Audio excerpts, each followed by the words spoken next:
Em nome do Pai, do Filho e do Espírito Santo. Amém. Olá, queridos irmãos, queridas irmãs. Hoje, dia 14 de dezembro, terceiro domingo do Advento, domingo da alegria, domingo Gaudete. E hoje iremos refletir, nesse terceiro domingo, a liturgia que vai assim nos convidar com o Evangelho, a refletir o Evangelho de Mateus, no capítulo 11, versículo do 12 a 11. Esse Evangelho que nos traz uma profunda reflexão sobre a espera do Messias e as dúvidas de João Batista, que, mesmo sendo o precursor de Cristo, se vê questionado. Será que é este realmente o Messias? Vamos caminhar juntos hoje com João e com os discípulos em busca de uma fé mais firme e verdadeira. Então vamos agora fazermos a proclamação do Evangelho segundo Mateus. O Senhor esteja convosco, Ele está no meio de nós. Proclamação do Evangelho de Jesus Cristo segundo Mateus. Glória a vós, Senhor. Naquele tempo, João estava na prisão. Quando ouviu falar das obras de Cristo, enviou-lhe alguns discípulos para lhe perguntar: És tu aquele que há de vir, ou devemos esperar outro?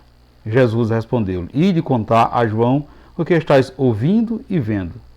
Os cegos recuperam a vista, os paralíticos andam, os leprosos são curados, os surdos ouvem, os mortos ressuscitam, e os pobres são evangelizados. Feliz aquele que não se escandaliza por causa de mim.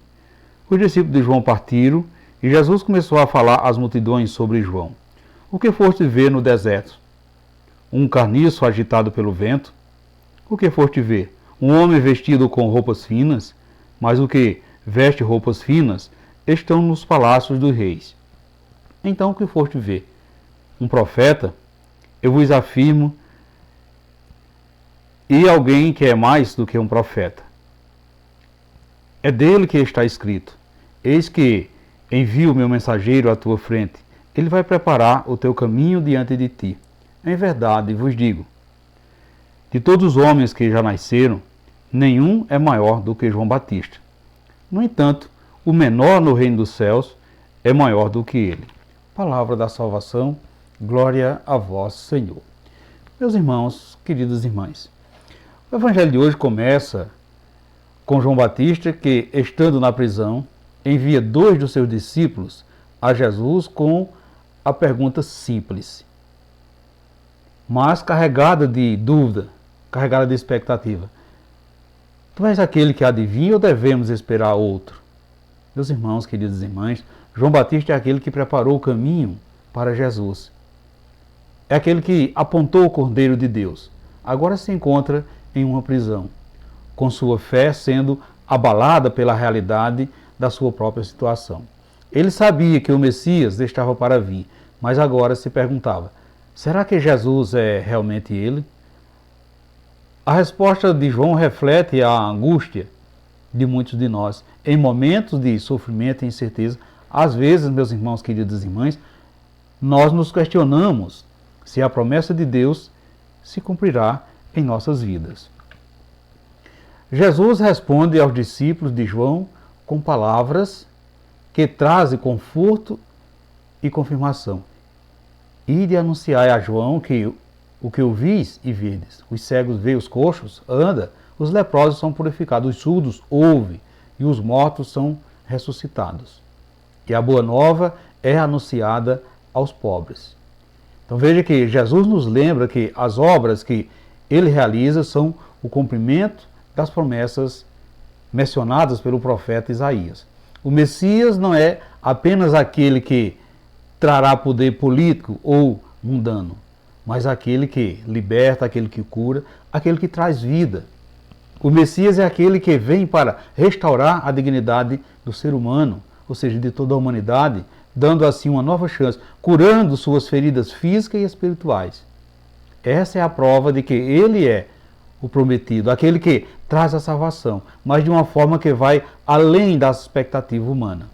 Portanto, meus irmãos, queridas irmãs, a resposta de Jesus nos desafia a olhar além das nossas próprias expectativas. Muitas vezes esperamos de Deus algo grandioso, algo espetacular, como o poder político, as resoluções rápidas, soluções rápidas de nossos problemas. No entanto, a verdadeira salvação trazida por Jesus está nas pequenas e grandes transformações que ele realiza nos corações das pessoas.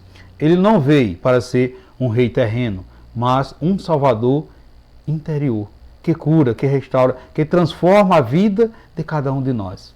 Jesus também diz: é bem-aventurado aquele que não se escandaliza por causa de mim. Portanto, meus irmãos, queridas irmãs, ele nos convida a não nos escandalizarmos com sua forma humilde de agir, com sua maneira de trazer o reino de Deus. Muitas vezes esperamos que Deus se revele de maneira grandiosa, com poder e majestade. Mas em Jesus, o reino de Deus se revela na simplicidade, no serviço, no amor ao próximo e na cura do coração.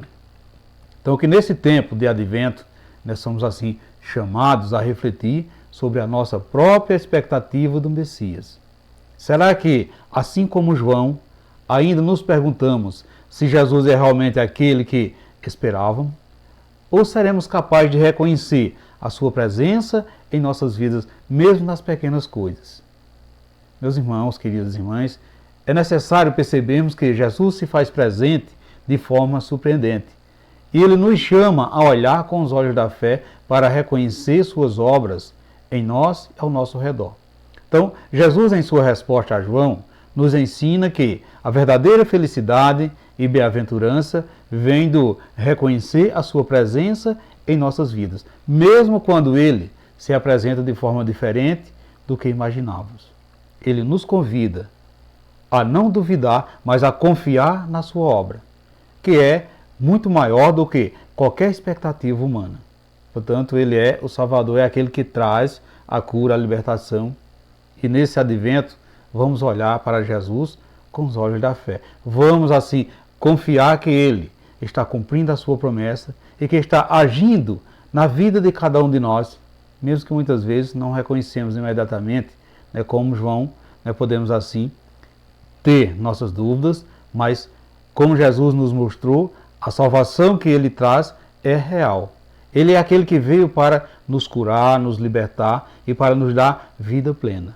Bem-aventurados os que não se escandalizam por causa de Jesus. E que nesse advento seja um tempo de espera e renovação da fé de cada um de nós, meus irmãos. Que o Senhor abençoe a sua caminhada neste advento e que ele venha ao nosso coração com a paz e a segurança que só ele pode oferecer a cada um de nós, oferecer às nossas famílias. Louvado seja o nosso Senhor Jesus Cristo, para sempre seja louvado. Desejo a todos vocês um santo e abençoado domingo e que desça sobre vocês e sobre a sua família a bênção desse Deus que é todo-poderoso, Ele que é Pai, Filho e Espírito Santo. Amém. E ficamos todos na paz de Cristo.